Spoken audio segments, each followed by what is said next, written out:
Hello everyone, good morning. मैं देवव्रत और आज बेटा हम आपको बीएससी थर्ड ईयर केमिस्ट्री का अपना 44वां लेक्चर पढ़ाने जा रहे हैं। आज का बच्चों हमारा टॉपिक होगा पोटेशियम। हम बेटा बायो इनऑर्गेनिक केमिस्ट्री में एसेंशियल एलिमेंट्स के बायोलॉजिकल फंक्शंस को पढ़ रहे थे। हमने अपने प्रीवियस लेक्चर में आपको सोडियम का बायोलॉजिकल फंक्शन समझाया था। आज हम आपको बेटा पोटेशियम का बायोलॉजिकल फंक्शन पढ़ाने जा रहे हैं।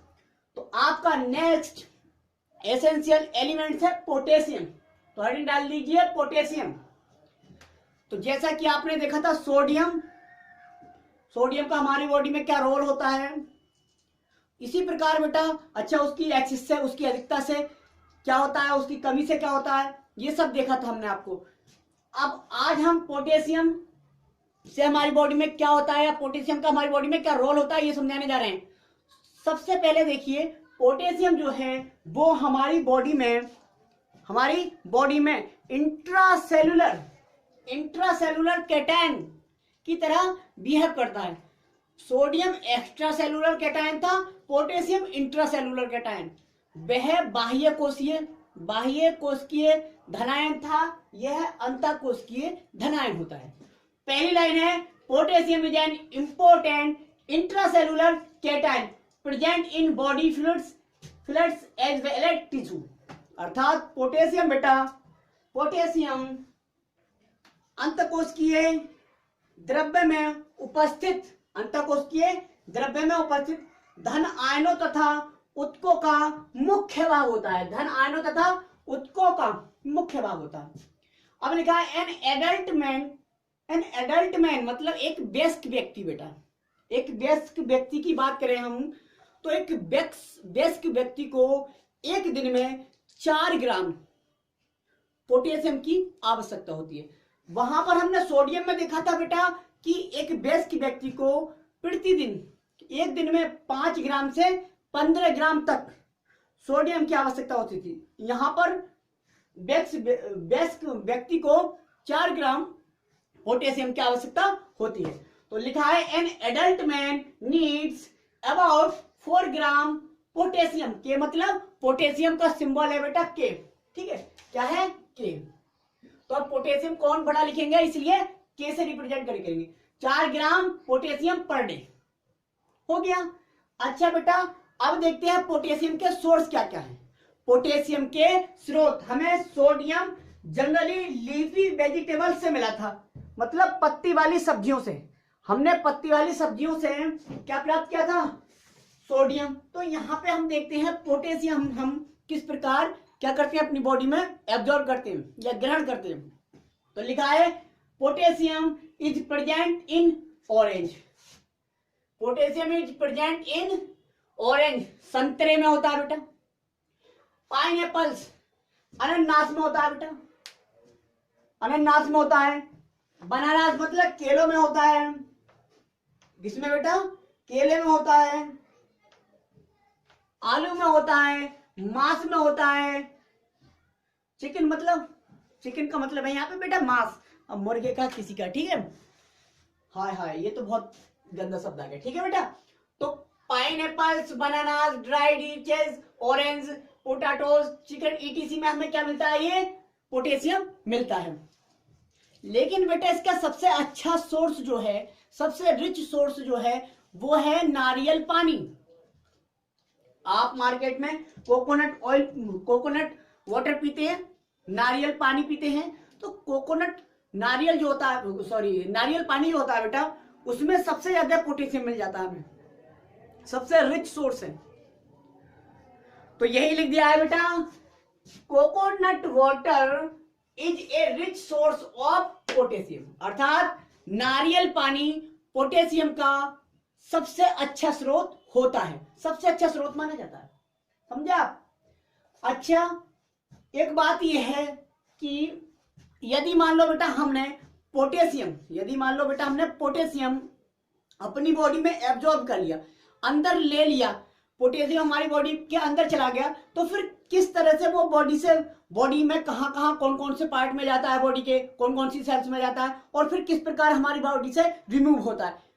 रिमूव भी होना बहुत जरूरी है ना। तो रिमूव किस तरह से होता है, क्योंकि यदि हम मान लो पोटेशियम लेते गए तो एक्सेस से हमें क्या हो जाएगा, रोग हो जाएगा, क्योंकि जैसा ही कमी से एक रोग होता है वैसा ही किसी भी एसेंशियल एलिमेंट्स की अधिकता से भी एक रोग होता है। यदि निकलेगा नहीं है, यदि हमारी बॉडी से बाहर नहीं होगा वो, तो हमारी बॉडी क्या हो जाएगी, डिजीज्ड हो जाएगी, बीमार पड़ जाएगी, है ना, हम इल हो जाएंगे, बीमार हो जाएंगे। तो सवाल यही है कि किस तरह से बेटा हमारी बॉडी में पोटेशियम एंटर करता है और किस रूप में फिर वो बाहर निकलता है। तो देखो ये है, लिखा है हमने आफ्टर एब्जॉर्प्शन बाय इंटेस्टाइन, अर्थात आंतों द्वारा अवशोषित होकर, आंतों द्वारा शोषित होने के बाद या अवशोषित होकर potassium enters digestive juice. Potassium क्या करता है बेटा, पोटेशियम पाचक रसों, डाइजेस्टिव जूस, पाचक रसों जैसे गैस्ट्रिक जूस। गैस्ट्रिक जूस का मतलब क्या है बेटा, जठरीय रस। क्या है, जठरीय रस। बाइल जूस मतलब पित्तरस, पित्तरस। इंटेस्टाइनल जूस मतलब आंत्रीय रस इत्यादि में प्रवेश करता है। एंटर्स प्रवेश करता है, इत्यादि में प्रवेश करता है। And then it removed from body in the form of urine. समझिए बेटा, समझे ये हम क्या, कि सोडियम आंतों द्वारा प्रवेश या आंतों में प्रवेश करके, आंतों में या आंतों द्वारा अवशोषित होकर, आंतों द्वारा अवशोषित होकर या शोषित होने के बाद पोटेशियम पाचक रसों जैसे जठरीय रस, पित्तरस, पित्तरस, आंत्रीय रस आदि में प्रवेश करता है और it removed from body in the form of urine, और ये शरीर से बेटा यूरिन की फॉर्म में अलग हो जाता है, बाहर निकल जाता है, मतलब मूत्र के रूप में ये हमारे शरीर से बाहर निकल जाता है। इसलिए इसका एक बैलेंस बना रहता है हमारी बॉडी में, ठीक है, एक बैलेंस बना रहता है। तो ये था बेटा पोटेशियम के बारे में इंट्रो। अब देखते हैं हम पोटेशियम का बायोलॉजिकल फंक्शंस। अच्छा, ये बॉडी में जितनी देर रहा, समझ रहे बेटा, जितनी देर ये रहा तो उतनी देर इसने क्या फंक्शंस किए हमारी बॉडी में, क्या क्या रोल अदा किया हमारी बॉडी पर, ठीक है, वो देखते हैं। तो पहला सिग्निफिकेंस है बेटा, potassium maintain acid base balance and water balance in the cells. मतलब पोटेशियम जो है हमारी कोशिकाओं में, इन द सेल्स, हमारी कोशिकाओं में अम्ल क्षार बैलेंस करता है और जल का भी बैलेंस करता है। अम्ल क्षार तथा जल दोनों का ही क्या करता है, बैलेंस करता है, दोनों का ही बेटा संतुलन बनाता है। पोटेशियम कोशिकाओं में अम्ल बेस संतुलन तथा जल संतुलन बनाए रखता है। हो गया, अम्ल क्षार संतुलन तथा जल संतुलन बनाए रखता है। दूसरा है इट इन्फ्लुएंसेस, ये प्रभावित करता है the activity of cardiac heart muscles, अर्थात ये हृदय की जो मसल्स होती है उनकी एक्टिविटी को भी क्या करता है बेटा, प्रभावित करता है, उसकी क्रियाशीलता को भी प्रभावित करता है। अर्थात हम कह सकते हैं ये हृदय की मांसपेशियों की सक्रियता, एक्टिविटी मतलब सक्रियता को प्रभावित करता है। यह हृदय की मांसपेशियों, ये हृदय की बेटा मांसपेशियों की सक्रियता को प्रभावित करता है। इन्फ्लुएंसेस मतलब प्रभावित करना, एक्टिविटी मतलब सक्रियता को, यह हृदय की सक्रियता को भी क्या करता है, प्रभावित करता है। हो गया, पहला यह था कि जो पोटेशियम हमारी बॉडी में अम्ल क्षार तथा जल दोनों का क्या करता है, संतुलन बनाए रखता है। दूसरा था ये हृदय की सक्रियता को क्या करता है बेटा, प्रभावित करता है। तीसरा है it required for the transmission of nerve impulse, it required for the transmission, मतलब इसकी जरूरत होती है for the transmission of nerve impulse, यानी कि नर्व इंपल्स के ट्रांसमिशन के लिए इसकी आवश्यकता होती है। रिक्वायर्ड मतलब मांग होती है। मतलब क्या हुआ बेटा, हम कह सकते हैं यह तंत्रिकाओं की कार्यकी को संचालित करता है। यह तंत्रिकाओं की कार्यकी को क्या करता है, संचालित। ट्रांसमिशन मतलब संचालित करना, यह संचालित करता है। नर्व मतलब होता है तंत्रिकाओं की, नर्व मतलब तंत्रिका, नर्व मतलब तंत्रिका। तो यह तंत्रिकाओं की, यह तंत्रिकाओं की कार्यकी को संचालित करता है। ठीक है। नेक्स्ट है it activates the metabolic enzyme. It activates, ये एक्टिवेट कर देता है मेटाबॉलिक एंजाइम को। इट एक्टिवेट मेटाबॉलिक एंजाइम मतलब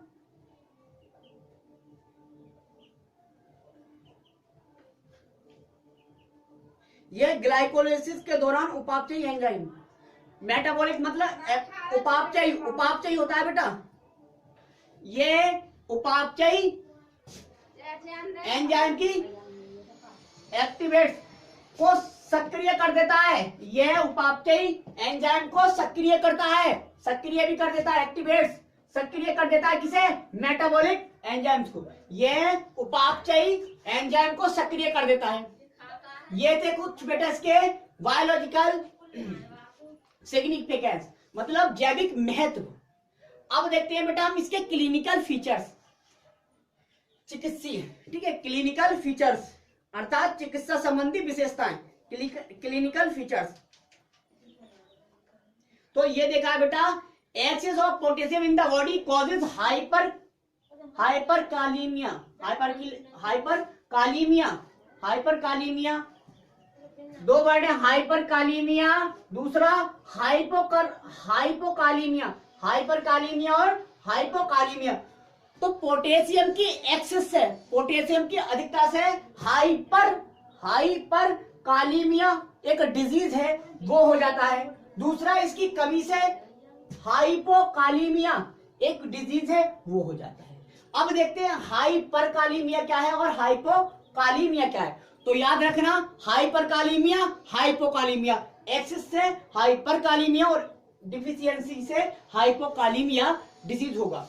अब देखते हैं हाइपरकालीमिया क्या होता है। ये देखते हैं बेटा हाइपरकालीमिया क्या होता है। ठीक है बेटा, हाइपरकालीमिया,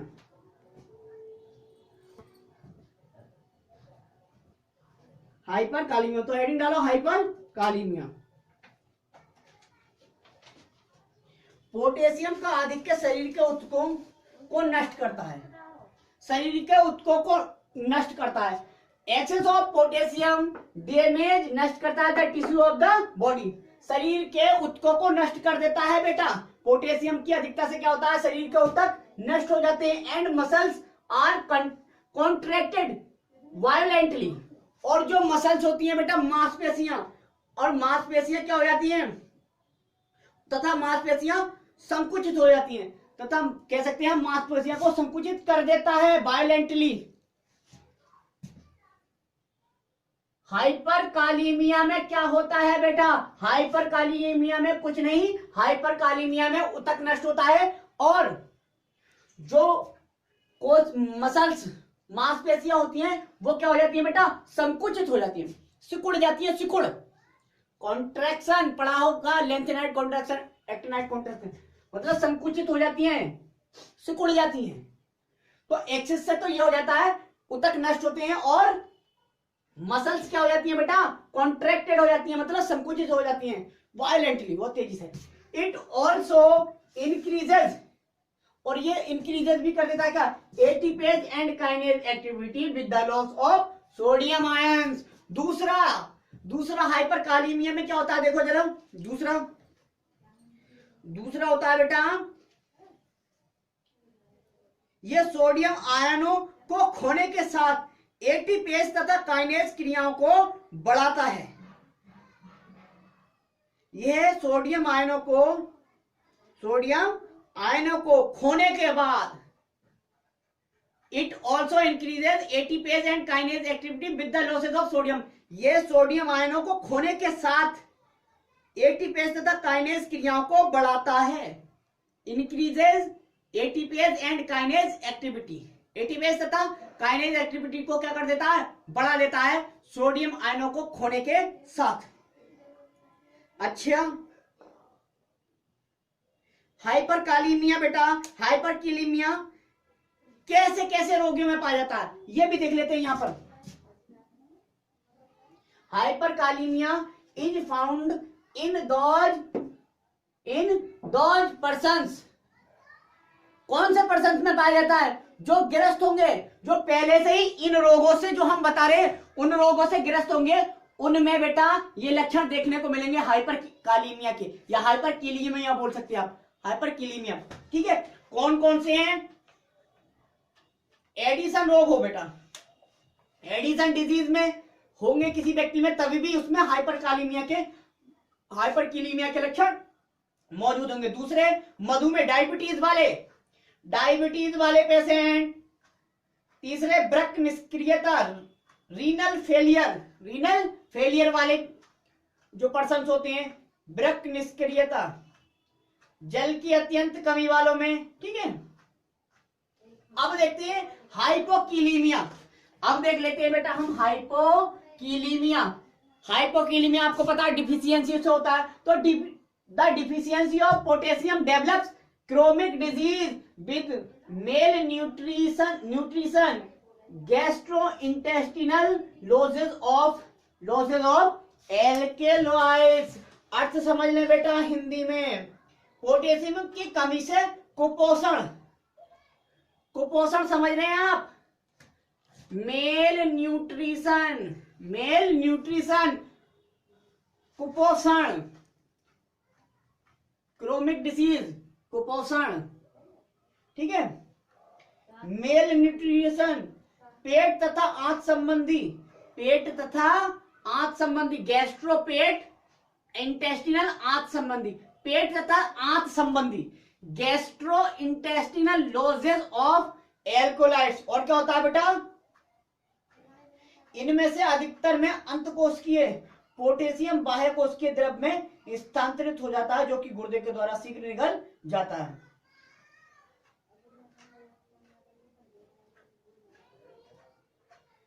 ठीक है, लॉसेस ऑफ एल्कोलाइड की कमी हो जाती है बेटा, लॉसेस ऑफ एल्कोलाइड्स। ठीक है, तो ये थे बेटा कमी तथा अधिकता से होने वाले कुछ रोग। दो रोग हुए थे, हाइपरकीलीमिया और हाइपोकीलीमिया। हाइपरकीलीमिया जो हुआ वो एक्सेस से हुआ, और हाइपोकीलीमिया जो हुआ वो डिफिशियंसी से हुआ। ठीक है, तो ये हमने आपको कंप्लीटली क्या पढ़ा दिया है? पोटेशियम पढ़ा दिया। तो आज के लिए बस इतना ही। Thank you very much.